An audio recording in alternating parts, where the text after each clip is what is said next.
शाश्वत सचदेव के म्यूज़िक को बहुत ज़्यादा सराहा जा रहा था, आदित्य धर के टेस्ट्स को बहुत ज़्यादा अप्रिशिएट किया जा रहा था। मुझे थोड़ा ताज्जुब हुआ कि जब बोनियम को विंटेज और तम्मा तम्मा लोगों को विंटेज कहा जाने लगा, संजय दत्त साहब जो किरदार निभा रहे हैं एसपी असलम चौधरी का, उनकी जी। गाड़ी के साथ टकराव हो, ये कोई गॉडफादर का साउंड ट्रैक नहीं है, ये कोई डाउनटन एबी का भी साउंड ट्रैक नहीं है। लोग तो फिल्म की पॉलिटिक्स की बात कर रहे थे, कर रहे हैं इनफैक्ट। आप म्यूजिक में पॉलिटिक्स ढूंढ रहे हैं। क्या 70 का दशक 80 को शेप नहीं करता है, 80 90 को नहीं करता है? क्या 90 में कुछ खास बात है जो 90 को अलग बनाती है? म्यूजिक आप कह रहे थे कि 90 के दशक में कोट अनकोट प्लेजराइज होता था, यहाँ पे तो खुलेआम हो रहा है। यहाँ पे जैसे मिर्जा गालिब की का जो एक शेर है, गुलजार साहब खुलेआम मौसम में इस्तेमाल कर, गुलजार साहब ने क्वांटम मैकेनिक्स के जरिए कुछ मेटाफर्स पॉपुलर कॉन्शियसनेस को दिए हैं। वाह। आपने धुरंधर फिल्म का जिक्र किया, आखिर का जो सीन है जिसको हम कहते हैं रिवेंज फैंटेसी, मुझे लगता है कि शायद आदित्य धर साहब ने ये कुछ हद तक, पूरी तरह से तो नहीं, कुछ हद तक क्वेंटिन टैरेंटिनो से सीखा हो। ये जो बातें आप मुझसे कर रहे हैं, ये मैं समझ पा रहा हूँ कि इस पॉडकास्ट में कई लेयर्स बन गई होंगी। एक तरफ आर्थिक विकास या उसके जो हिचकोले हमने खाए वो है, दूसरी तरफ सिनेमा है, तीसरी तरफ आप मार्केस जैसे लोगों की बात करते हैं, चौथी तरफ आपने कई दार्शनिकों के नाम ले लिए हैं। तो डेफिनेटली उन लोगों को बहुत मजा आने वाला है जिनकी ये दिलचस्पी है।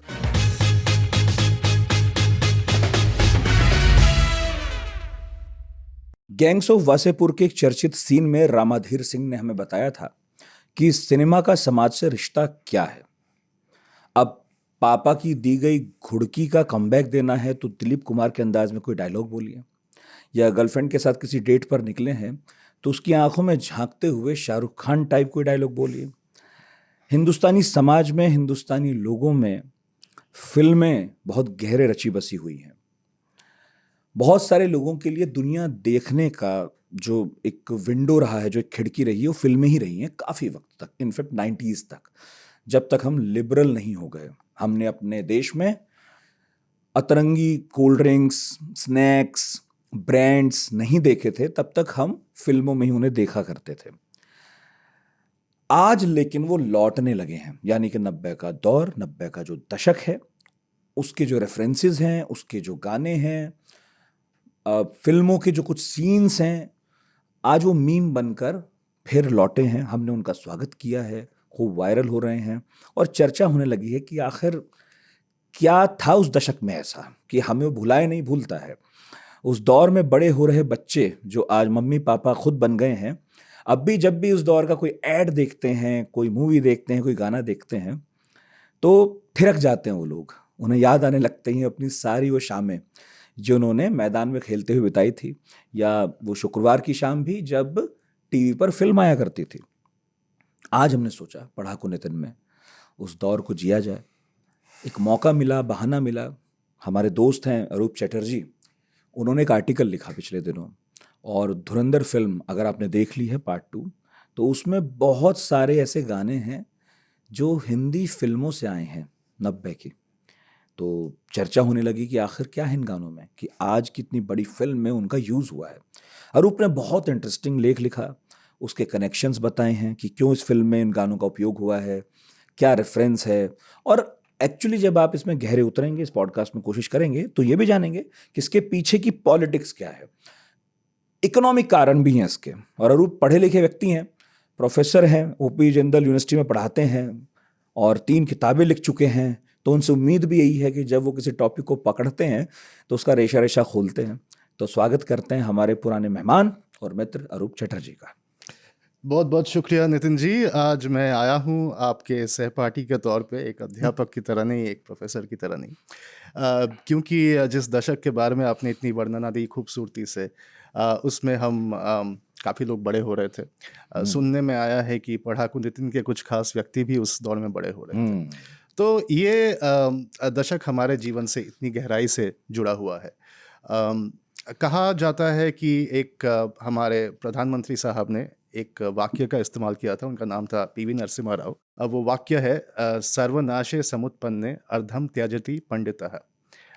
और इसका अर्थ है कि जब सर्वनाश का बादल सर पे मंडराता है तो जो गुणी व्यक्ति होता है, जो ज्ञानी व्यक्ति होता है, वो अपना आधा हिस्सा प्रॉपर्टी का कुर्बान कर देता है।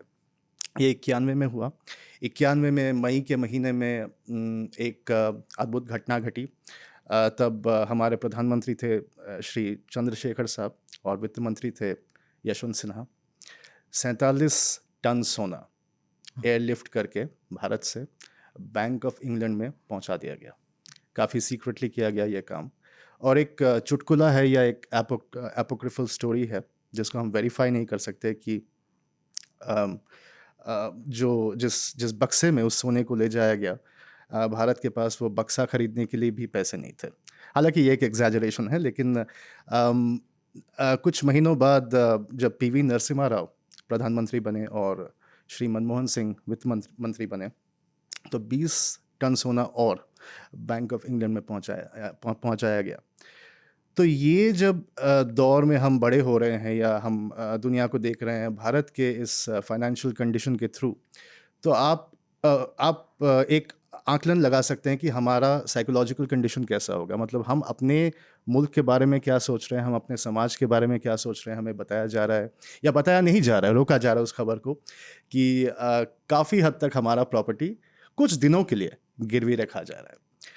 साथ ही साथ हमें बताया जाता है कि हमें दिया जा रहा है $500 मिलियन का एक लोन वर्ल्ड बैंक के द्वारा, जो कि एक स्ट्रक्चरल एडजस्टमेंट लोन है। और इसके ज़रिए हम अपनी इकोनॉमिक सिस्टम को ओवरहॉल करेंगे। ओवरहॉल करने का अर्थ ये है कि जो फेरा रेगुलेशंस थे, फॉरेन एक्सचेंज रेगुलेशन एक्ट जो था 1973 का, उसको हमें काफ़ी हद तक मॉडर्नाइज करना है, रेवोल्यूशनाइज करना है, लिबरलाइज करना है। एक इस दशक के इकोनॉमिक स्थिति के लिए एक टर्म यूज़ किया जाता है, वो है एलपीजी। एलपीजी के दूसरे अर्थ भी आ गए हैं, काफ़ी करेंसी में है। एलपीजी का अर्थ है लिबरलाइजेशन, प्राइवेटाइजेशन, ग्लोबलाइजेशन। तो जिसको हम न्यू लिबरल एरा कहते हैं, लिबरलाइजेशन का दौर कहते हैं, वो दरअसल सिर्फ इकोनॉमिक लिबरलाइजेशन नहीं था, एक मानसिक स्थिति में विकास का एक बहुत गहरा दौर था। कहने का अर्थ महज इतना है कि वो जो मेमोरी है आधा प्रॉपर्टी गिरवी रख देने का, उसको आप क्या कहेंगे? उसको आप सिनेमा कहेंगे, मिथोलॉजी कहेंगे, हिस्ट्री कहेंगे, कल्चर कहेंगे, या इन सब चीज़ों का मिश्रण कहेंगे? मेरा उत्तर है कि इसको आप अलग अलग खानों में बांट नहीं सकते। We can not compartmentalize that memory of $500 million being granted to us as a structural adjustment loan, और हमारा 67 टन सोना गिरवी रहता है वहाँ पे। और उसके बाद जो 90 के दशक के जो घटनाएं घटी, अच्छी बुरी, कुछ काफ़ी दर्दनाक, कुछ में काफ़ी सौम्य रस था, काफ़ी करुणा रस था, काफ़ी हास्य रस था, और इतने सारे जो हमारे चरित्र मिले हमको राजनीति से।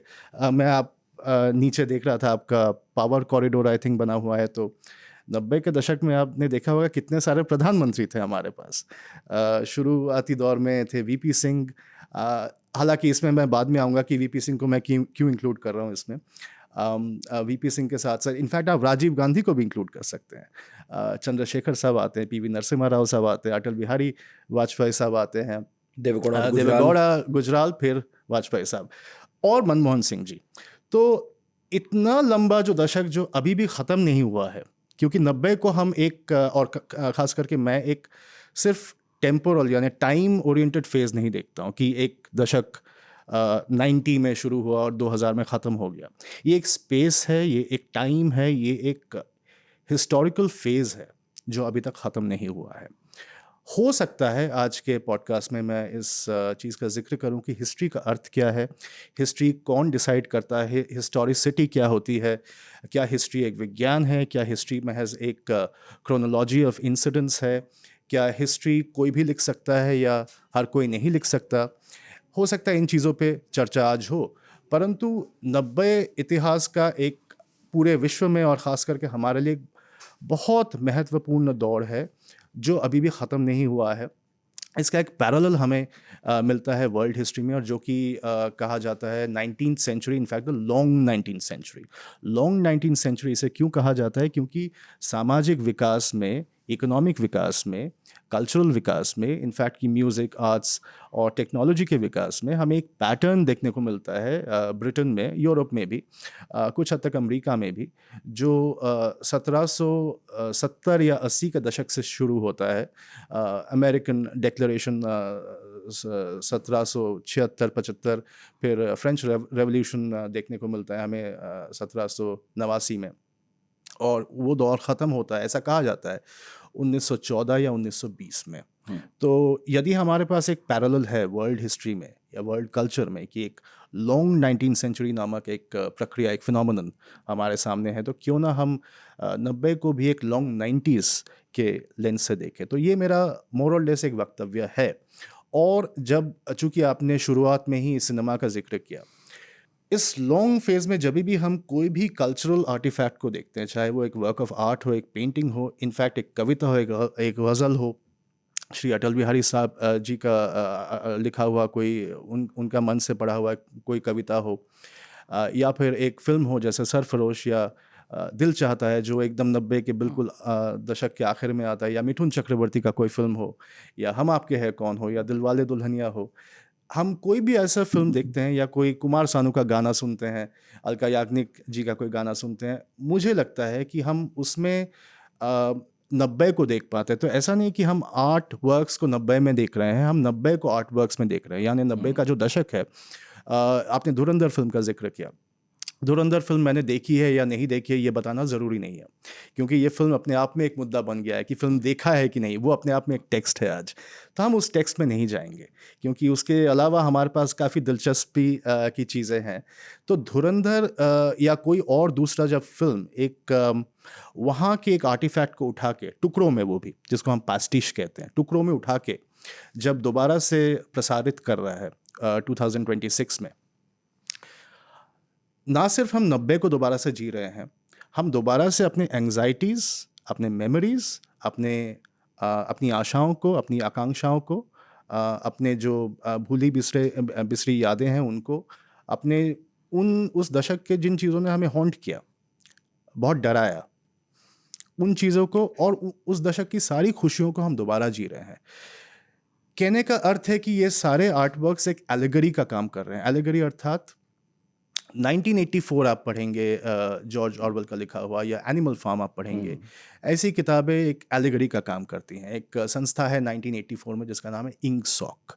इंकसॉक है एब्रीविएशन, शॉर्ट फॉर्म है इंग्लिश सोशलिज्म के लिए। दरअसल वो स्टैलिनिस्ट सोशलिज्म को भी कहा जा रहा है। तो जैसे एनिमल फार्म, जहाँ पे एनिमल्स आके एक सोशलिस्ट धारा को आगे बढ़ाते हैं और बहुत ख़तरनाक धारा बन जाती है वो, तो ये नॉवेल्स जैसे एलेगोरिकल एक फंक्शन प्ले करते हैं, यानी सांकेतिक तरीके से लोगों को बताने का काम करते हैं। तो जब एक फ़िल्म 2026 में गानों के टुकड़ों को चलाती है और बहुत अनोखी तरह से, बहुत आयरॉनिकली, बहुत डार्क ह्यूमर के साथ चलाती है सीन्स में, तो वो भी 90 के कुछ डार्क मेमोरीज या खुशियों भरे मेमोरीज को दोबारा से हमें, जो भी लोग उसे देखते सुनते हैं उनके जहन में वो तैरने लगता है। एग्जैक्टली। आज का जो पॉडकास्ट है ना, मेनली 90s पे हमने रखा है कल्चर वाइज। आपको शायद याद हो, कुछ साल पहले हमने एक पॉडकास्ट और किया था, वो भी 90s पर था, और हमने उस दौर के सीरियल्स पर बहुत बात की थी।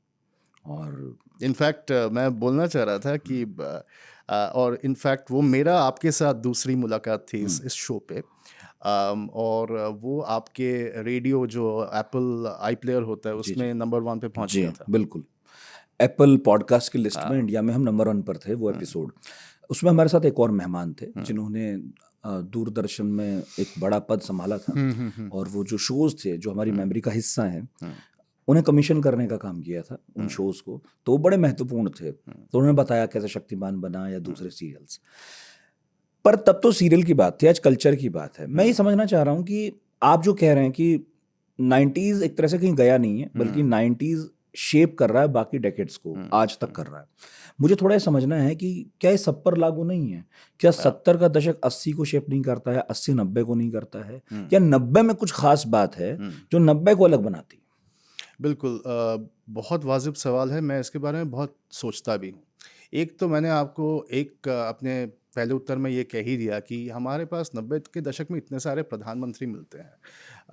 मैं कहते कहते रुक गया पिछले सवाल के जवाब में कि हम भारत में सिनेमा को पॉलिटिकल नज़रों से देखते हैं या सोचते हैं कि सिनेमा में पॉलिटिक्स घट रहा है।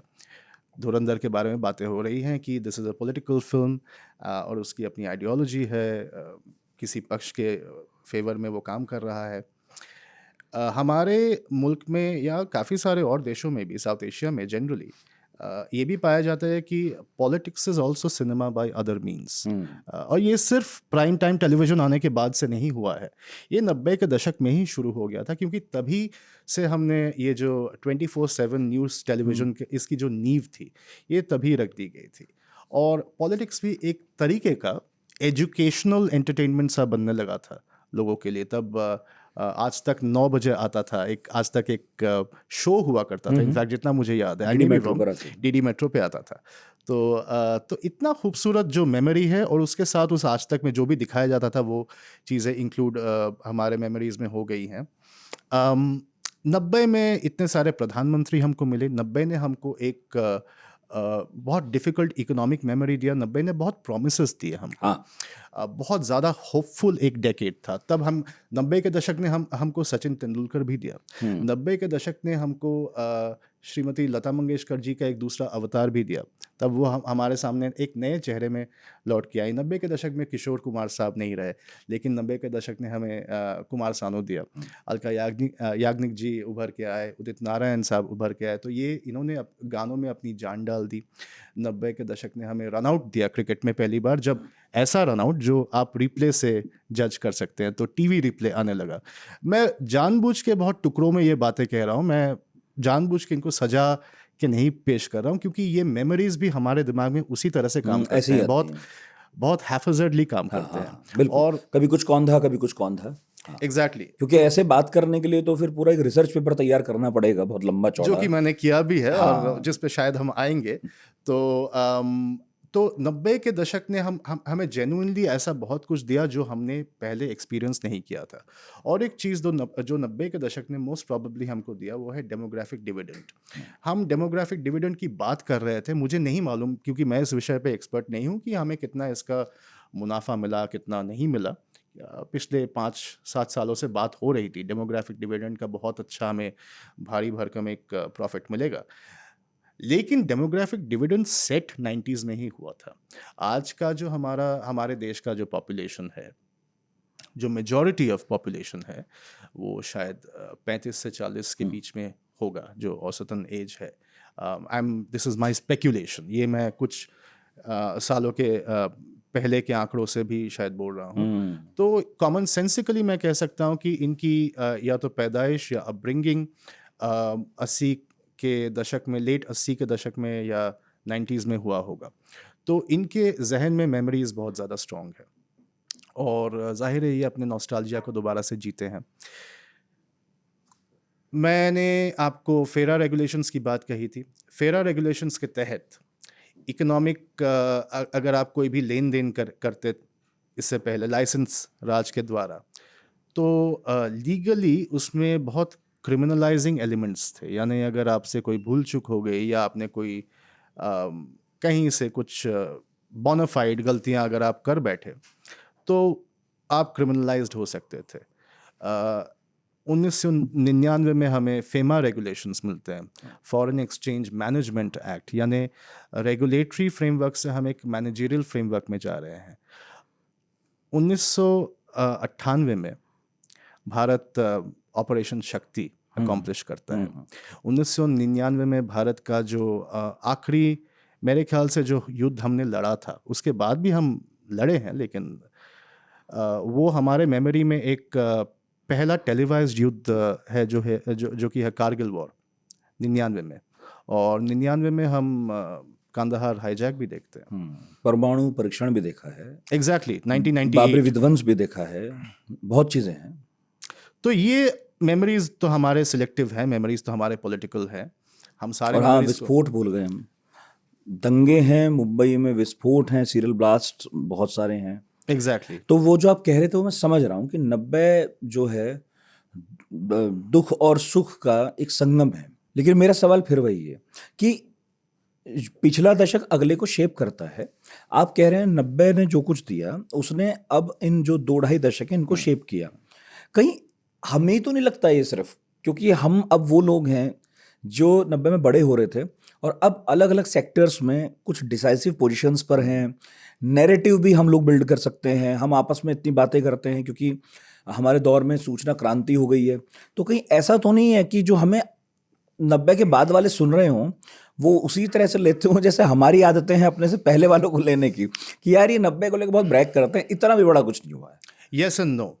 आपका जो डाउट है वो सही है, ये डाउट मेरे मन में भी आता है कि कहीं ना कहीं ये हमारे एक जनरेशन का नार्सिसिज्म तो नहीं, लेकिन फर्ज कीजिए हम सारे लोग जो बड़े हो रहे थे 90 में, हमने अपना बचपन पूरी तरह से नहीं जिया और इसीलिए 90 बार बार लौट के आ रहा है और कोई ना कोई पीछे से कह रहा है कि 90 तो लौट के आएगा और ठाकुर बलदेव सिंह को एक सबक सिखाएगा। तो ये जो बहुत पॉपुलर कल्चर के जो मेमोरीज हैं, आई एग्री विद यू कि हाँ ऐसा हो सकता है कि हमारे अगले जनरेशन ये सोचे कि हम ज़्यादा ब्रैक करते हैं, लेकिन इसके कुछ साइकोलॉजिकल कारण भी हैं। मैं साइकोलॉजिस्ट नहीं हूँ, मैं जो मैंने किताबें पढ़ी हैं उसके हिसाब से मैं आपके साथ शेयर कर सकता हूँ। एक थियरिस्ट थे, फ्रेंच थियरिस्ट, उनका नाम था Gaston बैशेलार्ड।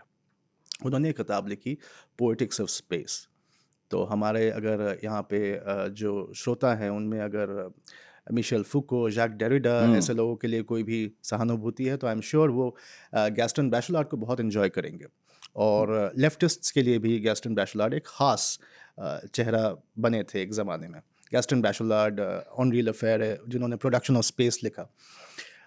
Gaston बैशेलार्ड poetics of space में कहते हैं कि आपका जो बचपन का जो घर था, और इसको मेटाफर की तरह भी लीजिए और लिटरली भी लीजिए, मतलब लिटरली जिस घर में आप बड़े हुए, मकान में नहीं, जिस कमरे में आप बड़े हुए, वो एक बागीचा हो सकता है, वो एक म्यूज़ियम हो सकता है, एक क्लासरूम हो सकता है, आपका अपना छोटा सा कॉर्नर हो सकता है।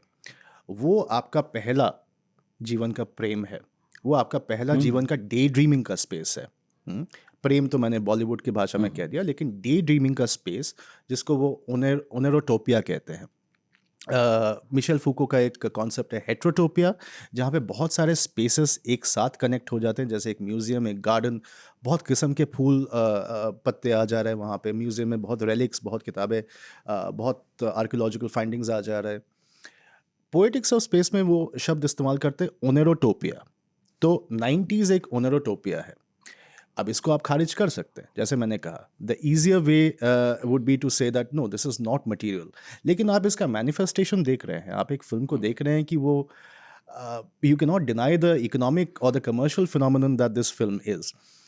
मेरा आर्ग्यूमेंट ये है कि यदि हम ये समझ सकें कि ऐसी फिल्में सक्सेसफुल क्यों होती है, ज़रूर क्राफ्ट में कुछ अच्छाई रही होगी, ज़रूर उसमें कुछ पॉलिटिकल अंडरकरेंट्स रहे होंगे, लेकिन साथ में ये भी है, साथ में ये नॉस्टैल्जिया भी है, और ये नॉस्टैल्जिया बहुत इंपॉर्टेंट है। अच्छा, ऐसे तो फिर आप फिल्मों की तरफ बार बार इशारा कर रहे हैं और मुझे मालूम है कि पॉडकास्ट में पूरा 90 समेटना मुश्किल है, कभी बात एड्स पे भी करेंगे, पर मुझे फिर ये समझना है कि बहुत सारे लोग तो उसे बहुत ही उदास दृष्टि से देखते हैं। उनका ये कहना है कि भाई बहुत अच्छी फिल्में भी नहीं बनी हैं 90s में, ऐसी कोई बहुत जो फिल्में 2000 के बाद बनी जिनके लिए स्पेस बना कि शुजीत सरकार बना सकें जी, या फिर अनुराग कश्यप बना सकें, फरहान अख्तर बना सकें, ऐसी फिल्मों के लिए बहुत जगह 90 में तो नहीं थी। बिल्कुल। उन्हें ये कहकर दरकिनार किया जाता था कि ये पैरेलल सिनेमा हो सकता है, आर्ट सिनेमा हो सकता है, बोर लोगों का सिनेमा है साबित। या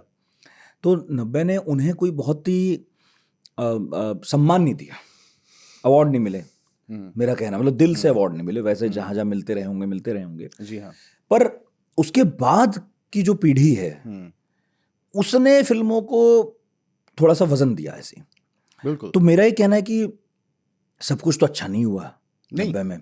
हम फिल्मों की बात करें, गानों के बारे में भी कहा जाता है कि बहुत ही फूहड़, बहुत ही अश्लील गाने आए उस दौर में। बिल्कुल आए। बहुत सारे ऐसे डायरेक्टर आए, फिल्म मेकर्स आए जिन्होंने द्विअर्थी संवाद, द्विअर्थी गाने, लिरिक्स ऐसे लिखे। तो सेमी पॉर्न टाइप फिल्में आई जो सबको ही देखने को मजबूर होना पड़ा। तो फिर मतलब हम कैसे माने कि इन फिल्मों ने या इन लोगों ने उन फिल्मों और उन लोगों के लिए एक भूमिका तैयार की जिनको आज हम सेलिब्रेट करते हैं। बहुत अच्छा सवाल है, बहुत गहरा सवाल है और ये सवाल I think this helps us clarify कि हम 90 को सिर्फ सेलिब्रेट नहीं कर रहे हैं। हुँ, कम से कम मैं तो सिर्फ सेलिब्रेट नहीं कर हुँ, रहा हूँ। नॉस्टैल्जिया का अर्थ ये नहीं होता कि हम सेलिब्रेट कर रहे हैं। ये बात और है कि सोशल मीडिया में जब कोई नॉस्टैल्जिया रील्स क्रिएट करता है या मीम्स क्रिएट करता है, हमको लगता है कि रसना का एडवर्टाइज़मेंट हमें कितनी खुशी दे रहा है, धारा का एडवर्टाइज़मेंट हमें कितनी खुशी दे रहा है, लेकिन वो नॉस्टैल्जिया का एक अंग है, पूरा नॉस्टैल्जिया नहीं है। Nostalgia is longing for a space that never existed. इस बात को हमें समझना पड़ेगा। दैट नेवर एग्जिस्टेड अर्थात वो एक यूटोपिया है। यूटोपिया में सब कुछ परफेक्ट होता है। हुँ, क्यों हम 90 को परफेक्ट सोचना चाहते हैं या क्रिएट करना चाहते हैं परफेक्शन 90 में? क्योंकि 90 में परफेक्शंस नहीं थे। 90 में जो अवार्ड सेरेमनीज जिनकी स्थापना हुई, वो कहा जाता है, आज माना जाता है, खुल के लोग कहते हैं कि बहुत एलिटिस्ट है, बहुत एक्सक्लूसिविस्ट है। 90 में बहुत सारे जेंडर, कास्ट, धार्मिक इनइक्विटीज़ को और बढ़ावा मिला। यहाँ तक कि आप 90 के एक फ़िल्म को उठा लीजिए, हम आपके हैं कौन, मैंने ज़िक्र किया था। आप देखिए कैसे आस्था और consumerism hmm, hand in hand जा रहा है। आप सिर्फ म्यूज़िक को देखें, वाह वाह राम जी जोड़ी क्या बनाए। हुँ, प्रभु राम के साथ हम सबकी आस्था है, देश में इसमें कोई प्रॉब्लम नहीं है, लेकिन आप उसका पहला गाना देखिए उस फिल्म का, आइसक्रीम चॉकलेट, आई थिंक मेरी सहेलियाँ। हुँ, हुँ, तो उसको एक तरह से कंज्यूमरिज्म को नॉर्मलाइज किया जा रहा है और दूसरे तरह से जो इंडियन फैमिली सिस्टम है या इंडियन सामाजिक ढांचा है, उसको प्रभु राम की स्मृतियों के साथ जोड़ के नॉर्मलाइज किया जा रहा है।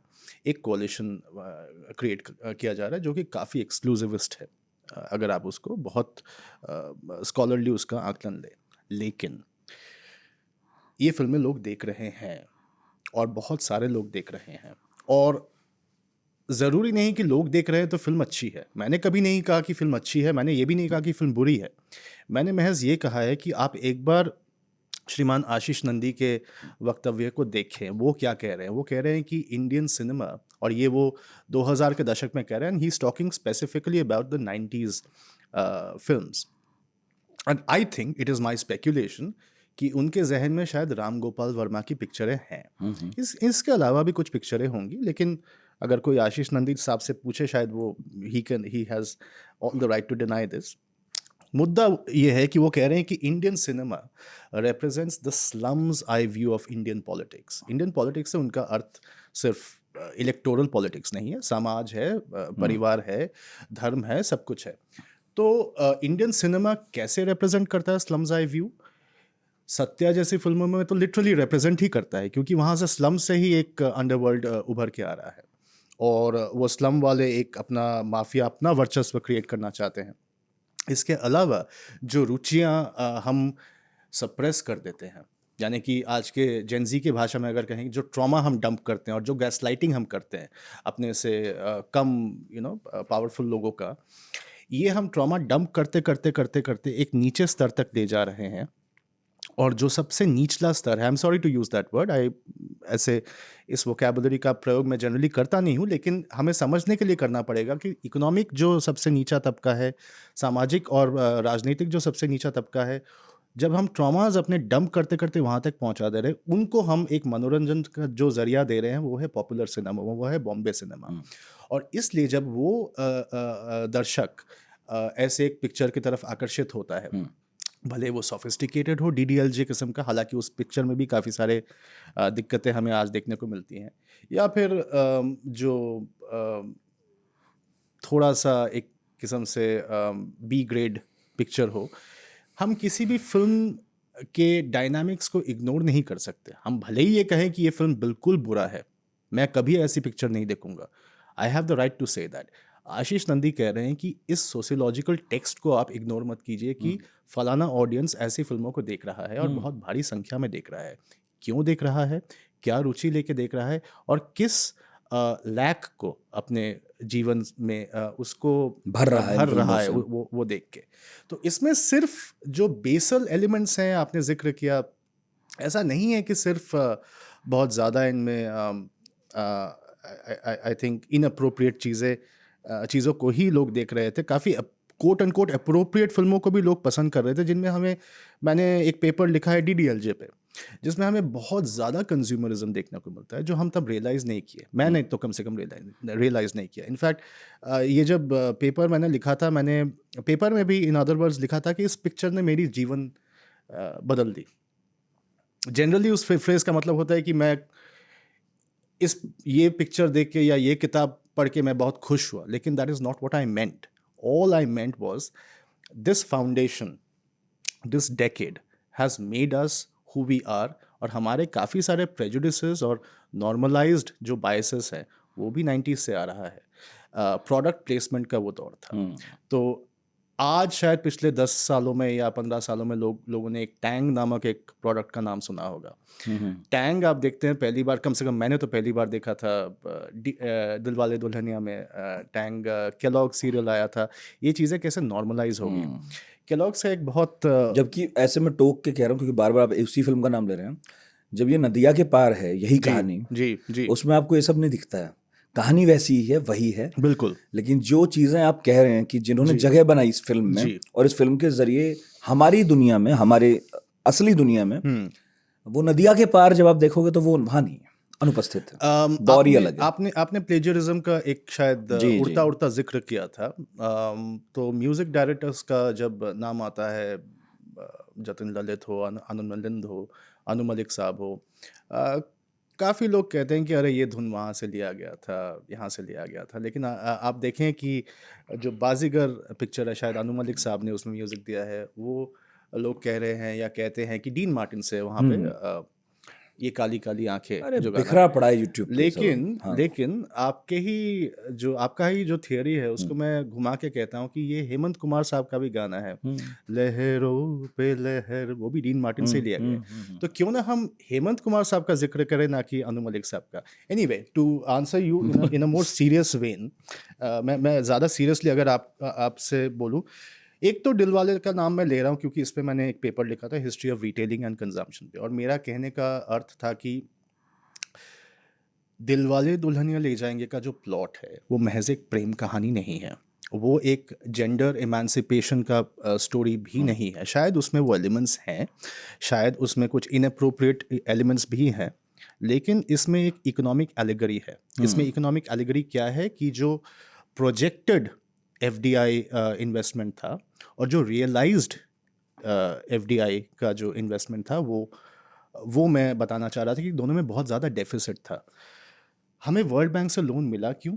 क्योंकि हम अपने फाइनेंस डेफिसिट को कंट्रोल नहीं कर पाए। मैंने आपको पंचतंत्र से उठाया हुआ श्री पीवी नरसिम्हा राव का वो वाक्य मैंने बताया जो विष्णु शर्मा ने लिखा था 1000 बीसी में या शायद 1500 बीसी में।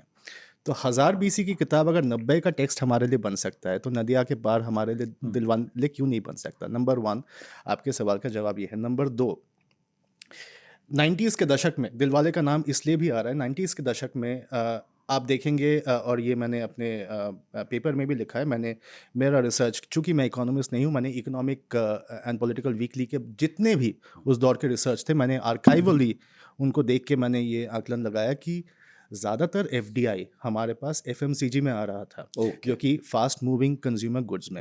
मेरा अपना भी एक्सपीरियंस है, मैंने एक दुकान चलाया है, सो टू स्पीक, जो दुकान कभी सक्सेसफुल नहीं हो पाया।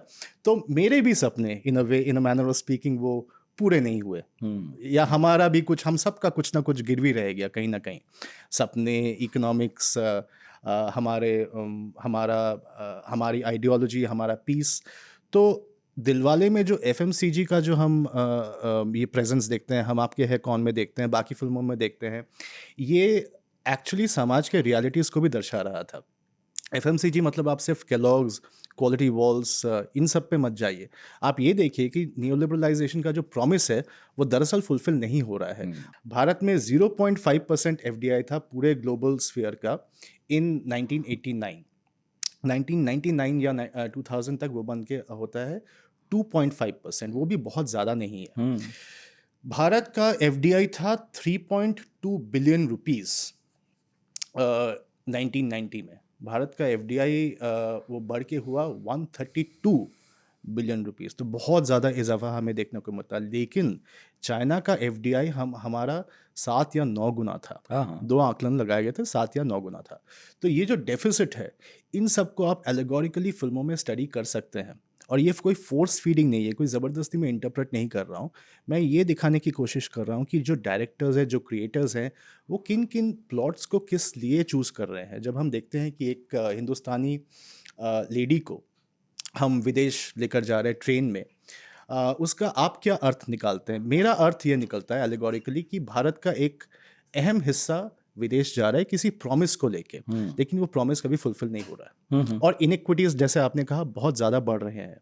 इनफैक्ट 2005 में भी मैं आज देख रहा था कुछ फिगर्स कि 2005 में भी जो मेन सेक्टर हमारा था वो तो एग्रीकल्चर था ही, और ऑर्गेनाइज सेक्टर सिर्फ 6% लोगों को नौकरी दे रहा था भारत में। This is 2005।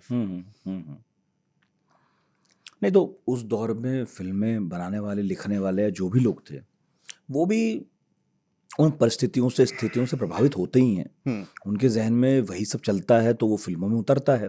लेकिन आपने जो लेख लिखा है उसकी हेडलाइन थी the politics behind Dhurandhar's addictive 90s जी। Soundtrack. तो लोग तो फिल्म की पॉलिटिक्स की बात कर रहे थे, कर रहे हैं, इनफैक्ट आप म्यूजिक में पॉलिटिक्स ढूंढ रहे हैं।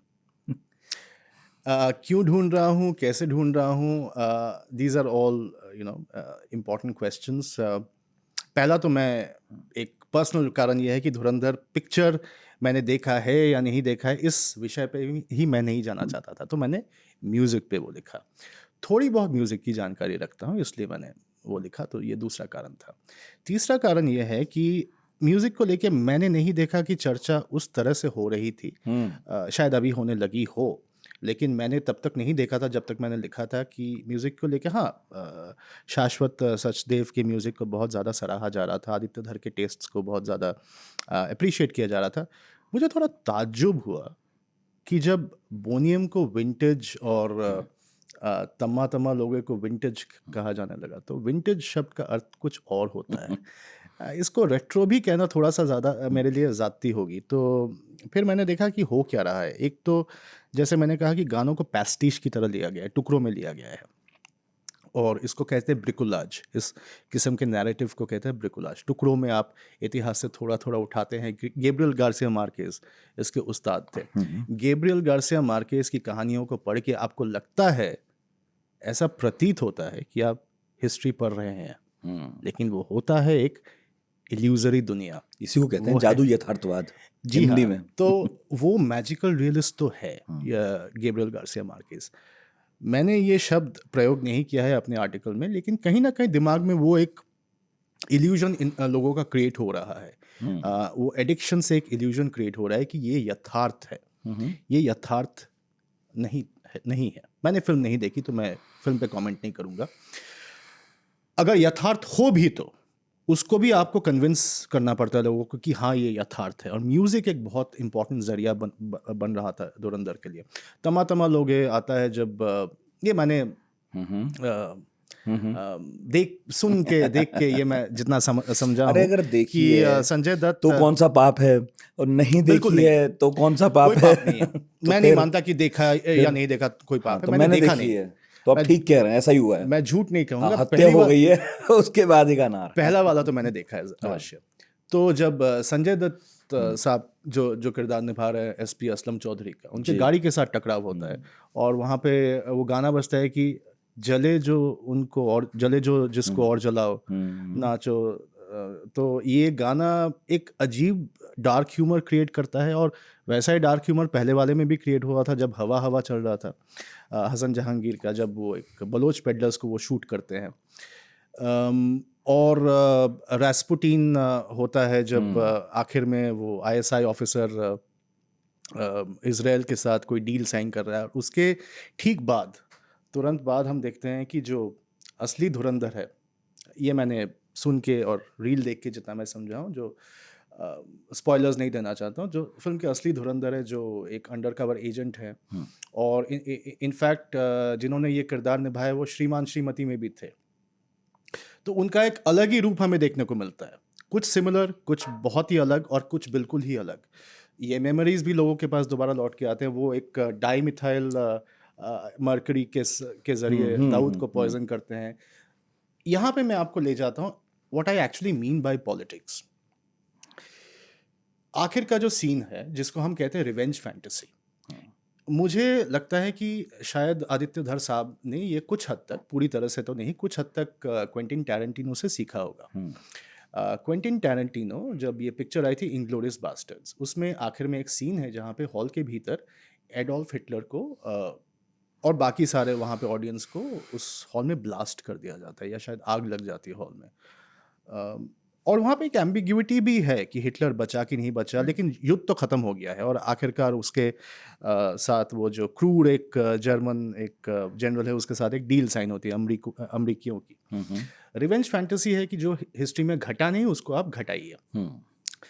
आदित्य धर साहब ने शायद, अगर जो मैं कह रहा हूँ अगर ये ठीक है, शायद ऐसा कोई इंटरव्यू या इंटरव्यूज़ भी पढ़े होंगे क्वेंटिन टैरेंटिनो के, जिसमें उन्होंने कहा था कि मुझे तो अपने म्यूज़िक क्रिएट करने के लिए कहीं जाना ही नहीं पड़ा, किसी म्यूज़िक डायरेक्टर को पैसे देना ही नहीं पड़े। मैंने तो बस अपने लाइब्रेरी में झाँका, मैंने बस $1 जो कि एक धुन थी 1965 की एक फ़िल्म की, उसको उठाया और उसको अपने पिक्चर में डाल दिया। बहुत खूबसूरत धुन है। मैं अपने आर्टिकल की शुरुआत में कहता हूँ कि देखिए, मैं फिर से आपको कह रहा हूँ, I am reminding you, do not think I am trying to celebrate the music. मैं ये भी नहीं कह रहा हूँ आप सेलिब्रेट मत कीजिए, मैं सिर्फ उसके इतिहास, उसके मानसिकता, उसके पॉलिटिक्स को बता रहा हूँ। ये कोई गॉडफादर का साउंड ट्रैक नहीं है, ये कोई डाउनटन एबी का भी साउंड ट्रैक नहीं है। गॉडफादर का जो बेहतरीन बहुत खूबसूरत साउंड ट्रैक आपने सुना होगा, नीनो रोटा का कंपोज किया हुआ, खास करके माइकल कॉर्लियोनी जब इटली जाते हैं एग्जाइल में, तो वो जो धुन बजती है वो नीनो रोटा साहब ने करीब 60 के दशक में वो कभी कंपोज किया था, वो कभी यूज़ नहीं हुआ। जब फ्रांसिस फोर्ड कोप्पोला ने उन्हें चुना और उन्होंने ये धुन उनको बताई तो उनको बहुत पसंद आई। ये धुन ऑस्कर के लिए नॉमिनेट होने वाली थी, नॉमिनेट नहीं हुई क्योंकि पता चला कि ये धुन उनका अपना ओरिजिनल नहीं है। ये धुन उन्होंने कहीं से इटली के किसी गांव से लिया, लेकिन उसको इम्प्रोवाइज़ किया। हालांकि बाद में उनको ऑस्कर दिया गया। मैं इतने सारे डिटेल्स आपसे क्यों शेयर कर रहा हूँ? नंबर 1, इसके जीनियालॉजी को समझिए। ये जीनियालॉजी कुछ हद तक वहाँ से आ रही है जो आदित्य धर साहब कॉन्शियस हैं, कुछ हद तक वहाँ से आ रही है जिसके बारे में वो कॉन्शियस बिल्कुल नहीं है। नंबर 2, म्यूजिक, आपने प्लेजरिज्म का जिक्र किया। देखिए ये कितना मेटाटेक्सचुअल एक टेक्स्ट बन रहा है धुरंधर की। म्यूजिक आप कह रहे थे कि 90 के दशक में कोट अनकोट प्लेजराइज होता था, यहाँ पे तो खुलेआम हो रहा है। यहाँ पे जैसे मिर्ज़ा गालिब की का जो एक शेर है, गुलजार साहब खुलेआम मौसम में इस्तेमाल करते हैं कि जी ढूंढता है फिर वही फुर्सत के रात दिन। तो गुलजार साहब ने तो कभी छुपाया नहीं कि ये मिर्ज़ा गालिब का था। तो ये उसी तरह से 90s का एक साइकोलॉजी को दर्शाता है। अब मैं समझ नहीं पा रहा हूँ कि if I am able to explain to you और नॉट, लेकिन ये एक्चुअली इसी तरह से काम कर रहा है। ये मेटा टेक्सचुअल है, ये पैस्टिश है, ये मार्केजियन है। इसको आप हिस्ट्री ना समझिए, लेकिन इसको आप मनोरंजन के तौर पे बिल्कुल लीजिए। अगर आपको खुश होना हो तो आप अवश्य खुश रहिए। ये जो बातें आप मुझसे कर रहे हैं, ये मैं समझ पा रहा हूँ कि इस पॉडकास्ट में कई लेयर्स बन गई होंगी। एक तरफ आर्थिक विकास या उसके जो हिचकोले हमने खाए वो है, दूसरी तरफ सिनेमा है, तीसरी तरफ आप मार्केज जैसे लोगों की बात करते हैं, चौथी तरफ आपने कई दार्शनिकों के नाम ले लिए हैं। तो डेफिनेटली उन लोगों को बहुत मजा आने वाला है जिनकी ये दिलचस्पी है। खासकर मुझे तो बहुत दिलचस्पी है इसमें, और इसका सबसे बड़ा सबूत है कि मैंने आपको फिर बुलाया कि आपकी भी दिलचस्पी सब में बहुत है। हम तो आपके सहपाठी हैं, मैंने पहले ही कहा। एक व्यक्ति है जिसका नाम आप बार बार ले रहे हैं, उनमें हम सबकी ही बहुत दिलचस्पी रही है, गुलजार जी। और आपने अपने आर्टिकल में उनका जिक्र भी किया है जी। आप उनका काम फेनोमेनोलॉजिकल कहते हैं, इसका क्या मतलब है? इसके बारे में मैंने बात शुरू कर दी है आपके पॉडकास्ट में ऑलरेडी। इनफैक्ट फिनोमिनोलॉजी पे मैंने जिक्र किया था पिछली बार जब मैं आया था आपके पॉडकास्ट में, शायद याद हो, जब हमने राम सेतु पे चर्चा की थी। मैंने कहा था कि तन मात्रा नामक एक चीज़ होती है जो धार्मिक स्थल के या किसी भी इवन कल्चरल स्थल के उसके एक्सपीरियंस को समझने में, डिफाइन करने में, वहाँ आर्किटेक्चर क्रिएट करने में वगैरह वगैरह इसमें काम आता है। Phenomenology is the study of experience, यानी एक्सपीरियंस को आप स्टडी कर रहे हैं। थैंक यू, आपने ये सवाल पूछा महाशय। फिनोमिनोलॉजी एक कठिन शब्द है, सेस्क्विपेडेलियन शब्द है, सब कोई प्रोनाउंस नहीं कर पाएगा, लेकिन कम से कम समझ अगर कोई जाए, क्योंकि ये बहुत कॉम्प्लेक्स कुछ नहीं है। हमारा जो एक्सपीरियंस है, हमारा जो क्वालिटी ऑफ सेंसेशन या क्वालिटी ऑफ फीलिंग है, जिसको क्वालिया कहते हैं अंग्रेजी में, basically it is the study of what you are feeling. मिठास आपको कितना मीठा लग रहा है, ठीक है, यही है और कुछ नहीं है। तो आप दर्शन तो नहीं बढ़ाते खाली वक्त में? एक गुलजार पे मैं आता हूँ, मुझे ज़रा बताने दीजिए कि हम लोगों की विडंबना ये हो गई है कि हम जैसे लोग जो 2-3 मुल्कों की भाषा बोलते हैं, पिटते भी हम ही लोग हैं।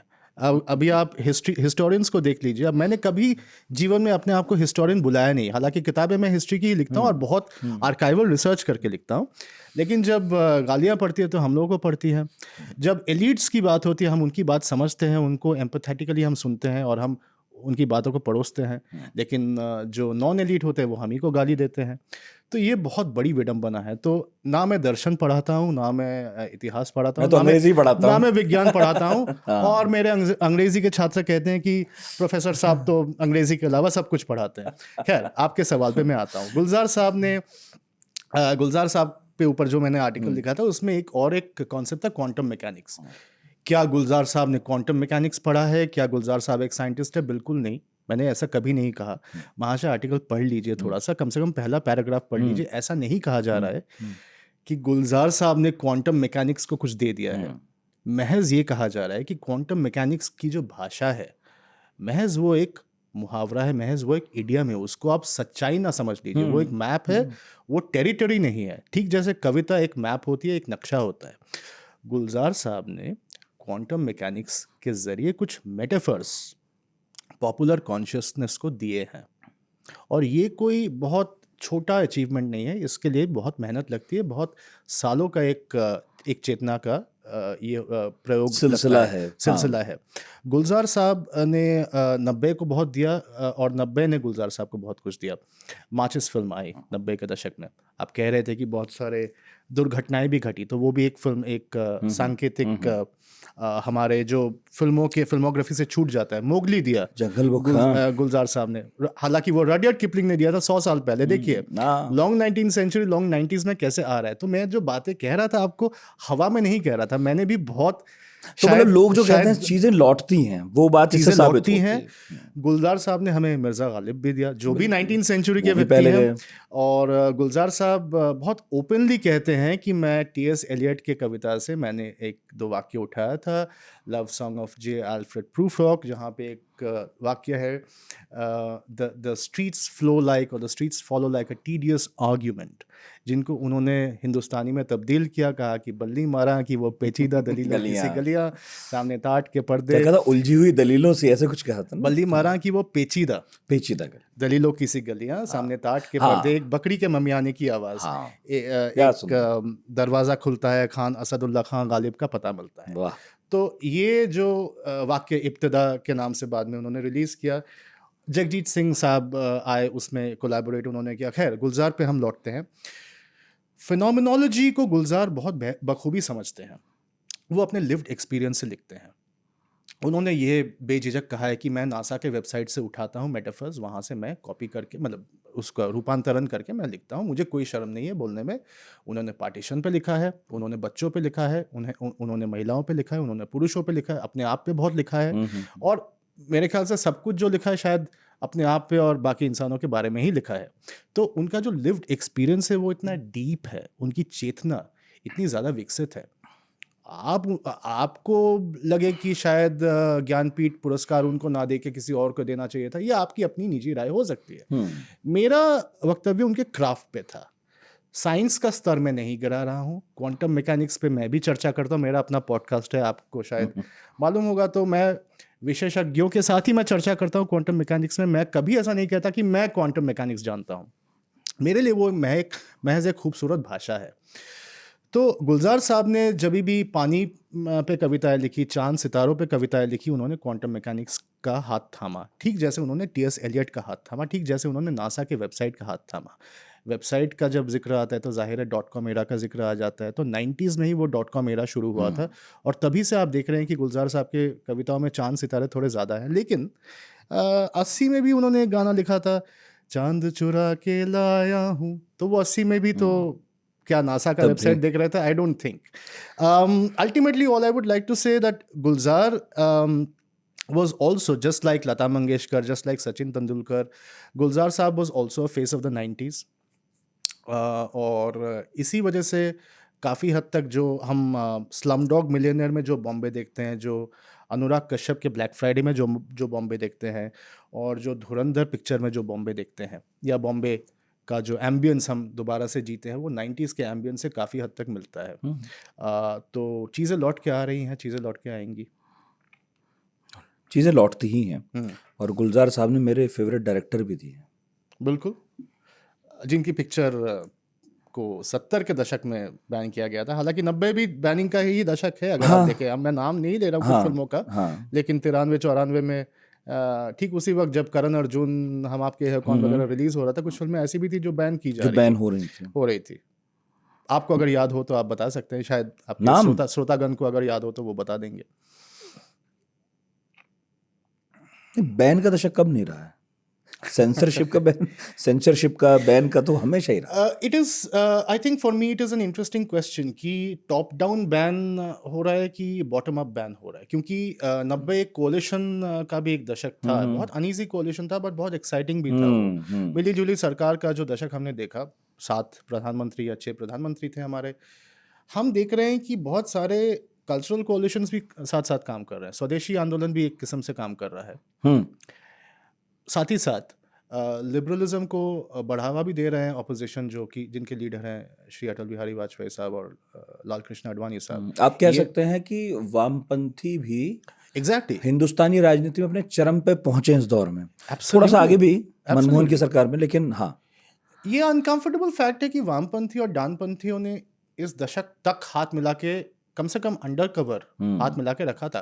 जॉर्ज फर्नांडिस साहब और अटल बिहारी साहब की पिक्चर तो आपके नीचे लगी हुई है, बिल्कुल. तो मेरे पास तो और सबूत की बिल्कुल. क्या जरूरत है. खैर, बिल्कुल. तो this was an unusual decade. और अनप्रेडिक्टेबल लोग प्रधानमंत्री बन रहे थे, और इसी तरह से अनप्रेडिक्टेबल लोग कुछ आए और छा गए स्क्रीन पे, छोटी स्क्रीन पर. मैं बात इंडी पॉप म्यूजिक की कर रहा हूँ कि गुलजार नाम बड़ा है, जावेद अख्तर नाम भी बहुत बड़ा है, बड़ा पैसा लगता था फिल्मों में. बिल्कुल. और तभी ये खुलासे भी होने लगे कि इसमें तो अंडरवर्ल्ड का पैसा लग रहा है. दाऊद उरूज पर था. ठीक है, इस दशक में सीरीज उसे के जो भागना पड़ा. थे उन पे एग्जैक्टली, हमला हो वो गया. हत्याएं हुई. लेकिन फिर ये स्टेटस को टूटता है. किसी को अगर अपनी अभिव्यक्ति मतलब मंच पर रखनी है किसी, तो उसको अब ये नहीं था कि फिल्मों का इंतजार करना पड़ेगा. दलेर मेहंदी एकदम से देखने लगते हैं जो इतने बड़े हो जाते हैं. इनफैक्ट मेरे पॉडकास्ट में आए थे, उन्होंने नाम लिया था, इशारा किया था, पता नहीं, लेकिन यही कह रहे थे कि मृत्यु आता है, मैंने अमिताभ बच्चन से ज़्यादा पैसा लिया था. तो अच्छा, हाँ, तो वो दौर इतना बड़ा था कि म्यूजिक को सेलिब्रेट किया जाने लगा था. उसे गाने वाले लोग अब पर्दे पर दिखने लगे थे. मैं जानता हूँ ये पॉडकास्ट लंबा हो जाएगा, और मैं ये भी जानता हूँ भटक भी जाएगा. हालांकि भटकने से हमें कोई गुरेज नहीं है, लेकिन टाइम जी सबका कीमती है, आपका तो खासकर. टीचर है आप. मेरा फिर भी ये पूछना है, मेरा मन है पूछने का कि ये जो म्यूजिक है, ये भारत और पाकिस्तान में तकरीबन एक ही समय पे उभर रहा है. हालांकि पाकिस्तान में थोड़ा पहले, दैट इज ट्रू. मगर पाकिस्तानी म्यूजिक और भारतीय इस म्यूजिक में, जैसे हम इंडी पॉप कह रहे हैं, आप पॉप भी कह सकते हैं, हम इंडी तो हम तो लगाते हैं भाई. खित्ता पूरा जो है भारतीय उपमहाद्वीप है. तो आप ये बताइए कि दोनों में कितना फर्क था. पाकिस्तान में क्यों नहीं हिट हुआ इतना, जबकि उनके लोग यहाँ हिट हुए. बहुत सारे लोगों के बारे में तो मुझे बहुत बाद में पता चले पाकिस्तानी थे. Very interesting question. थोड़ा सा कह दूं मेरे आर्टिकल के बारे में, एक दूसरी बार मैंने आपके शो में प्रमोशन हो जाएगा. हालांकि आर्टिकल का कोई प्रमोशन करता नहीं है. तो आर्टिकल में मैं पहले सेंटेंस में कहता हूँ कि मेरी हिंदुस्तानी क्लासिकल में, रविंद्र संगीत में और 90s के म्यूजिक में थोड़ी ट्रेनिंग है. ये दरअसल अपने आप पे मैंने व्यंग कसा है. क्लासिकल तो थोड़ा सीखा है, दुआ से रविंद्र संगीत सीखा, लेकिन 90s का म्यूजिक नामक कोई म्यूजिकल सब्जेक्ट नहीं होता है. तो वो मैंने अपने आप पे थोड़ा सा अपने आप को छोटा करके मैंने कहा था. तो मेरी एक्सपर्टीज बैंड्स के हिस्ट्री में तो बिल्कुल नहीं है. जो भी है वो अपना पर्सनल एक्सपीरियंस है. लेकिन जो मैंने दिलवाले के पेपर में, जो रिटेलिंग एंड कंजम्पशन के हिस्ट्री में पब्लिश हुआ था, उसमें जो मैंने एक स्पेकुलेट किया है कि बाकी फिल्म इंडस्ट्रीज साउथ एशिया के बाकी मुल्कों के फिल्म इंडस्ट्रीज उतने विकसित नहीं हुए क्योंकि डायस्पोरा इंडिया का ज़्यादा फैला। ये मेरा एक स्पेकुलेशन, इन्फॉर्म्ड स्पेकुलेशन, इंडिया का डायस्पोरा ज़्यादा उस वक्त फैल गया और इंडियन पॉपुलेशन दो हमें कॉरेलेटिव हमें ट्रेजेक्टरीज देखने को मिलते हैं। इंडिया का टूरिज्म 2000 के बाद बहुत ज़्यादा विकसित हुआ, बिल्कुल। बहुत ग्राफ बहुत ऊपर गया। मैंने पहले भी ये कहा है, अपने किताब में भी लिखा है कि दिलवाले फिनोमिनन, मैंने इसको कहा है, दिलवाले को आप फोकस मत कीजिए, आप बाकी सारे फिल्मों को देखिए। रेलवे रिप्रेजेंटेशंस का एक नया दौर आ गया था। दिल चाहता है नामक जो फिनोमिनन या फिल्म जैसा भी आप कह लें, मल्टीप्लेक्स का भी दौर साथ में कोलिशन की तरह जुड़ने लगा था। बिल्कुल। तो भारत में एक तरफ हम देखते हैं कि टूरिज्म बढ़ रहा है और बाकी देशों में, खास करके यूरोप में, भारतीय ज़्यादा वहाँ पे बसने लगे, पहुंचने लगे। इस वजह से मुझे लगता है कि एक कारण है कि इंडी पॉप के विकास का, एमटीवी का दौर है, सुपरहिट मुकाबला का दौर है, बाबा सहगल का दौर है, दलेर मेहंदी का दौर अब है। एक्सपोजर बोल रहे हैं, एक्सपोजर इन लोगों का एक्सपोजर था, ये जानते थे दुनिया में क्या चल रहा है। Exactly. या फिर इनके तरीके क्या हैं कि अगर हमें बनाना है, वीडियो बनाना है, कैसे करें, क्या करें, वो पता चलने लगा। तो तब का जो जेनजी था, हाँ हाँ हाँ, 90s का जो किड था, हाँ हाँ, उसको वो सब पसंद आने लगा। शांतनु मुखर्जी हम ही आज थे, जो हम ही थे वो। आज इतने हम देखते हैं कि वो इतने सभ्य, इतने सुशील है, लेकिन उनका लुक 90s में थोड़ा अलग था। अगर आप देखेंगे तो तभी भी बहुत सुशील थे, लेकिन थोड़ा एक जेनजी टाइप उनका भी मामला था। तो अब शान की बात किया ना क्या? शांतनु हाँ हाँ, मुखर्जी, शांतनु, हाँ हाँ हाँ, शान, तो बिल्कुल बिल्कुल। उनकी तन्हा दिल, उनकी सिस्टर भी थी, जी। वो भी परफॉर्म करती हाँ। थे। इनफैक्ट अभी एक फिल्म आई थी शाहरुख खान की फिल्म, आई थिंक पठान, उसमें 90s का एक ट्रैक यूज हुआ था कहीं पे, राजेश्वरी का गाया हुआ। मैं भूल रहा हूँ वो झूमे जो पठान जो गाना है, उसमें एक छोटा सा ट्रैक इस्तेमाल हुआ था। राजेश्वरी बहुत पसंद थी मुझे, बहुत जबरदस्त। तो अलीशा चुनॉय मुझे याद आती हैं। इनफैक्ट हमारे पॉडकास्ट में पलाश सेन भी आए हैं जी, हमारे पॉडकास्ट में। मैंने कहा दलेर तो आई थे, और मोहित चौहान पिछले दिनों आए थे। एग्जैक्टली। तो एक तो मेरा वो जो ऑब्सेशन है ना इस म्यूजिक को लेकर और 90s को लेकर, वो ऐसे ही चमकता रहता है। रहमान भी दिया, हाँ, वो भी थे वहाँ। हाँ हाँ, तो रोजा जैसे वहीं tracks, उभरे, बॉम्बे बिल्कुल जैसे हिंदी tracks। फिल्मों में उनकी एंट्री हो गई। एग्जैक्टली। हरिहरन मिले हमें, जगजीत सिंह मिले। मैं कह रहा था अपने एक दोस्त से, हमारे पॉडकास्ट में जिक्र कर रहा था कि बहुत अनोखा तालमेल है ये। नुसरत फतेह अली खान साहब एक तरफ छोटे गुलाम अली साहब, उनका भी पॉपुलैरिटी तब फिर से उभर रहा था, और जगजीत सिंह साहब ने गज़लों को एक अर्बनाइज कर दिया, मॉडर्नाइज कर दिया। गज़लें तो इंडियन थी। इस सिलसिले में मैं पंकज उधास का नाम भी लूंगा। बिल्कुल, एब्सोल्युटली, उन्होंने भी बहुत वो अब नहीं रहे, पॉपुलराइज हाँ, किया। बहुत जबरदस्त। मुझे, क्योंकि मेरे बचपन का बहुत बड़ा हिस्सा है जो मैंने उनको भी सुना है, चंदन दास को भी। वो लोग भी थे जो प्रयोग कर रहे थे और गाली खा रहे थे कि आप ये गजलों के साथ क्या कर रहे हैं। एग्जैक्टली। लेकिन पंकज उधास की खास बात मुझे ये लगती थी, और जगजीत जी की भी, कि वो जो गा रहे थे उसमें दिखने लगे थे जी, तो लोगों ने पहचानने लगे थे। ये वो दौर भी था जब म्यूजिक पर्दे के पीछे वाले लोग सामने आने लगे तो हम उन्हें पहचानते थे। मैं आपको थोड़ा सा, वो नितिन मेरा जी, सवाल पाकिस्तान वाला। जी हाँ, तो पाकिस्तान वाला जो सवाल है वो मैं आपको थोड़ा सा अंदेशा देकर जाता हूँ। थोड़ा अपने बैकग्राउंड के बारे में भी मेरे ख्याल से थोड़े किताबों में हम लौटते हैं, क्योंकि शायद लोग थोड़े संजीदगी से भी इस कुछ हिस्सों को देखेंगे। तो बात आपने उठाया था हिस्ट्री का, शायद छूट गया वो एक थ्रेड उठाया था, और किस एक्सपर्टीज से या किस नॉलेज से हम लोग, या कम से कम मैं आज बात कर रहा हूँ, आप तो पारंगत हैं ही नहीं, मैं तो बस सवाल सभी पूछता हूँ। मामलों में नहीं, लेकिन मेरी क्या हैसियत है, मैं किस नज़रिए से ये सब बोल रहा हूँ। मैंने खुद ही कहा कि पॉप म्यूजिशियन तो मैं हूँ नहीं, 90s के पॉप के बारे में मैं एक्सपर्ट नहीं हूँ, लेकिन मोर और लेस अगर आज के हम डिस्कशन को एक स्कॉलरली पेपर या किताब में ढालने का प्रयास करें, वो किस कैटेगरी में आप उसको शामिल करेंगे, किस कैटेगरी में आप उसे लोगों के पास पहुंचाएंगे, उसका नाम होगा कल्चरल हिस्ट्री। यस, और इसको मैं बहुत दावे के साथ, ये नेशनल ब्रॉडकास्ट है, मैं कोई गेस वर्क नहीं है, मैं 4 स्कॉलर्स का नाम देकर आपको जाना चाहता हूँ आज की। बहुत डिबेट्स चल रहे हैं हर जगह पे कि क्या हिस्ट्री है, क्या हिस्ट्री नहीं है। आज मैंने खुद भी कहा कि आप फलाना पिक्चर को हिस्ट्री की तरह ना देखें, इसके वजह से भी मुझे लोग बुरा भला कहेंगे। लेकिन कल्चरल हिस्ट्री क्या होता है? क्या वो इतिहास है? क्या वो साइंटिफिक इतिहास है? क्या वो पॉलिटिकल इतिहास है? क्या वो किसी और तरीके का इतिहास है? 4 आप स्कॉलरली आर्टिकल्स देख सकते हैं, वैसे तो सैकड़ों हैं, लेकिन 1995 में जेफरी एले लिखते हैं व्हाट इज़ कल्चरल हिस्ट्री, और ये छपती है न्यू जर्मन क्रिटिक नामक जर्नल में। To study cultural history is a study of how human beings become social beings. एक इंसान कैसे एक सामाजिक व्यक्ति बन रहा है, उसका स्टडी है कल्चरल हिस्ट्री।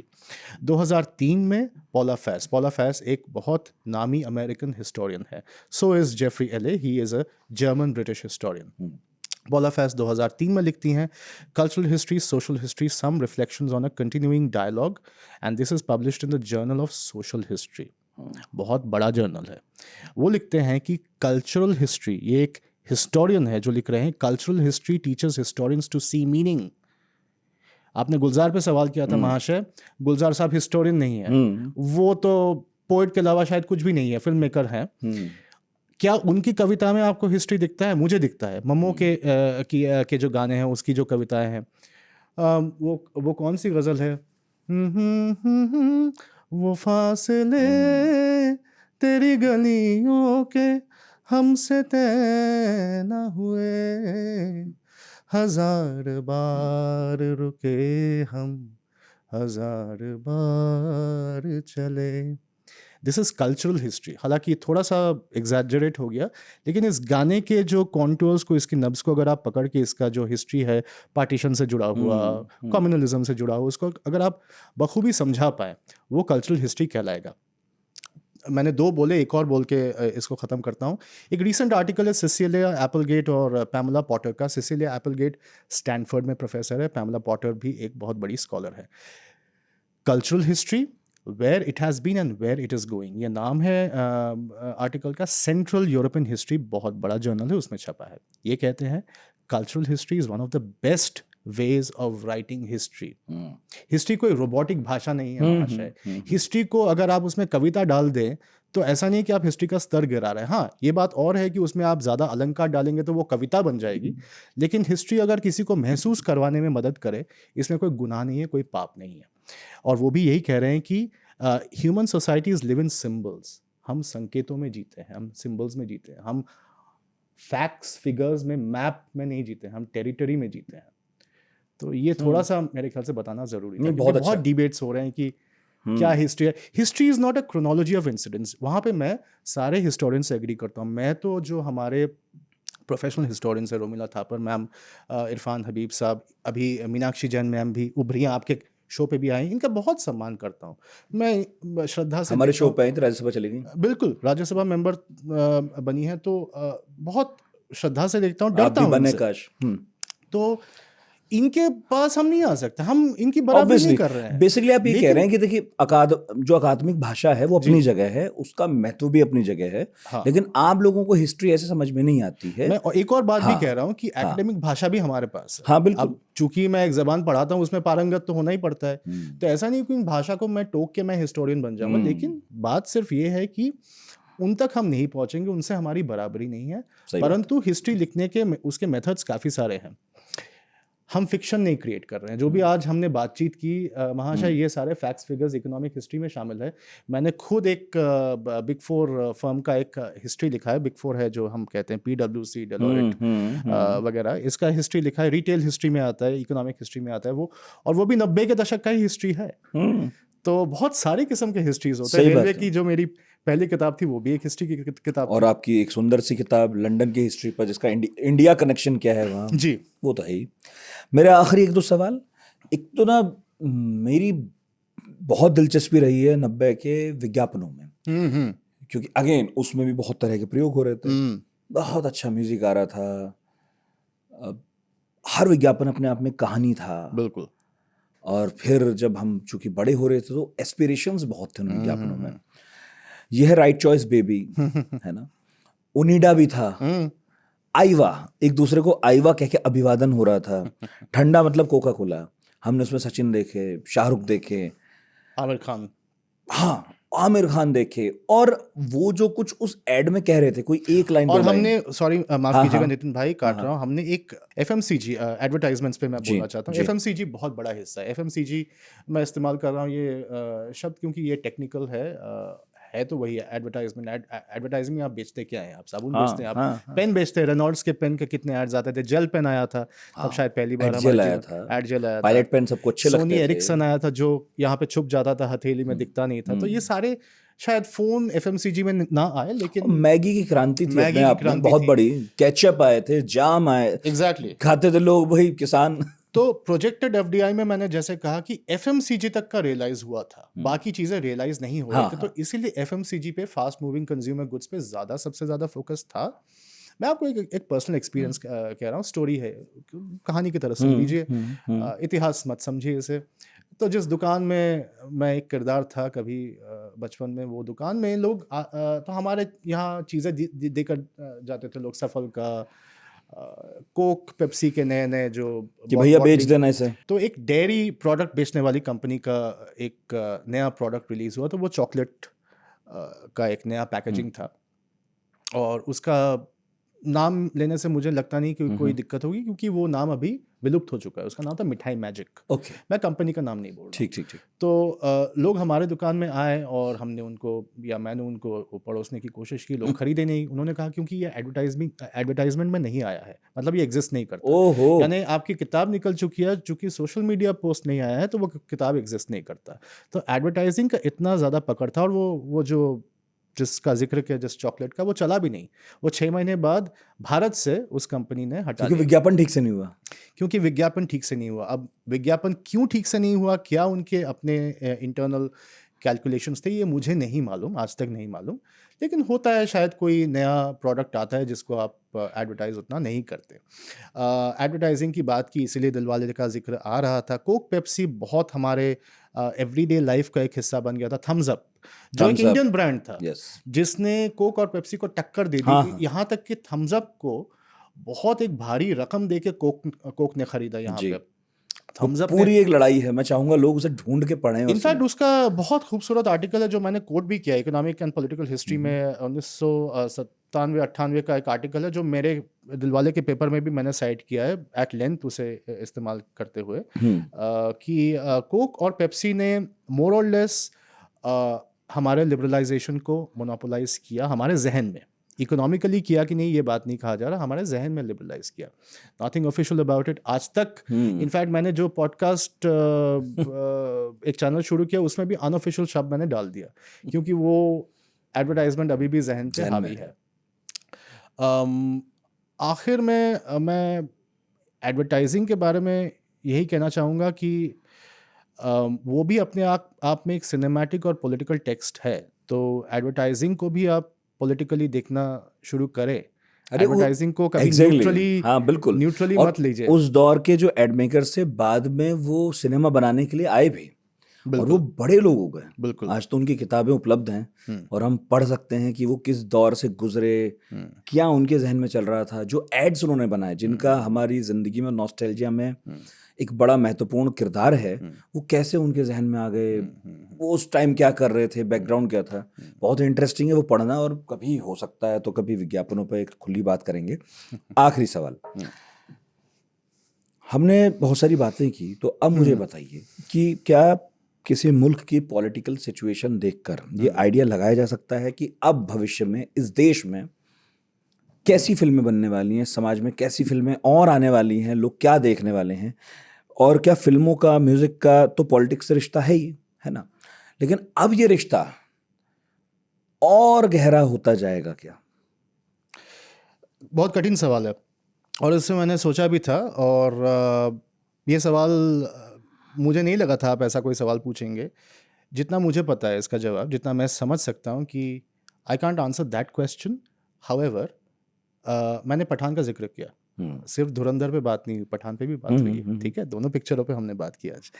पठान में भी मैंने कहा कि राजेश्वरी मैम का एक ट्रैक यूज़ हुआ था। मेरी समझदारी ये कह रही है, जो मैंने एलेगोरिकली इकोनॉमिक्स को जितना पढ़ा है, इकोनॉमिस्ट में नहीं हूँ, आई रिपीट अगेन, एलेगोरिकली जो मैं समझा हूँ, इंटरप्रिटेशन ये कह रहा है कि करीब करीब 2040 तक 90 के पैस्टिश थीम्स से रिलेटेड फिल्में उनको हमारे समाज में बढ़ोतरी मिल सकती है, उनको लोग पसंद कर सकते हैं। वाह, ऐसा मैं समझ रहा हूँ। अब जाहिर है कि अगर उसमें क्राफ्ट बिल्कुल ठीक ना हो, या लोगों को किसी और कारण से पसंद ना आए। अब लोग कह रहे हैं कि कोई फ़िल्म प्रोपेगेंडा है, तो बाकियों ने शायद राकेश बेरी ने साहब ने ही आपके जो दूसरा एक कंसर्न है आपका लल्लन टॉप, वहाँ आप आके कहा कि कुछ और भी पिक्चरें बनी थी, वो भी प्रोपेगेंडा थी, वो तो कमर्शियली सक्सेसफुल नहीं हुई। तो मेरे थ्योरी को आप यूनिवर्सली ना लें, ये एक थ्योरी है, थ्योरी में बहुत गलतियाँ भी हो सकती हैं, लेकिन जितना मैं ट्रेंड देख के समझ पा रहा हूँ कि कम से कम 2040 तक 90s घूम फिर के लौटेगा। हो सकता है उसके बाद एक डिक्लाइन देखने को मिले। हमें क्या 2040 तक लौटे, उसके बाद भी लौटता रहे, मुझे तो खुशी ही होगी। मेरा तो एक पाँव धसा हुआ है 90 में ही। बहुत So बहुत you were playing the devil's advocate today. हाँ, पर मगर मैं तो सहमत हुई पहले से। बहुत बहुत शुक्रिया रूप चटर्जी फिर से आने के लिए, चौथी पांचवी बार।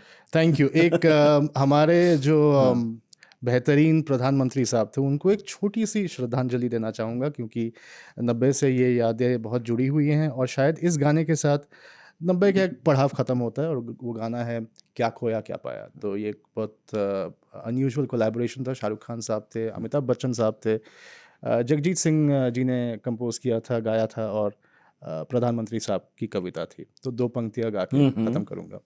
क्या खोया क्या पाया जग में, मिलते और बिछड़ते मग में, मुझे किसी से नहीं शिकायत, यद्यपि छला गया पग पग में, एक दृष्टि बीती पड़ डाले, यादों की पोटली टटोले, अपने ही मन से कुछ बोले, अपने ही मन से कुछ बोले।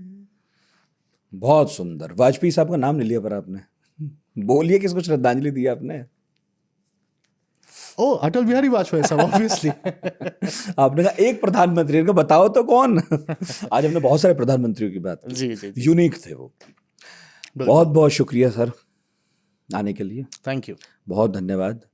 इतनी लंबी चौड़ी बातचीत है, और मुझे अच्छा इस पॉडकास्ट में अब ये लग रहा है आखिर में आते आते, जब हम इसको समाप्त कर रहे हैं, कि ये आपको कहीं लेके नहीं जाता, बस ये कुछ इशारे छोड़ रहा है। कुछ 5-6 पहलू खोलने की कोशिशें आपने की हैं, और बस मैं यही उम्मीद करूंगा कि लोग उसको एक क्यू की तरह लें, और ज़रा गूगल कीजिए, यूट्यूब है, बहुत सारे टूल्स हैं, और घुसिए उस संसार में जो जीकर हम यहाँ तक पहुँचे हैं। अगर आप 90 वाले नहीं हैं, और अगर आप 90 वाले हैं, तब तो फिर आपके मन में बहुत सारी बातें आ ही रही होंगी। कमेंट बॉक्स खुला है, लिखिए, सारे कमेंट पढ़ते ही हैं हम। कैसा लगा है पॉडकास्ट? चैनल सब्सक्राइब ना किया हो तो कर लीजिए, और तारीफ या गाली जो भी मन में हो लिखना ज़रूर है। आपके धैर्य के लिए बहुत बहुत शुक्रिया।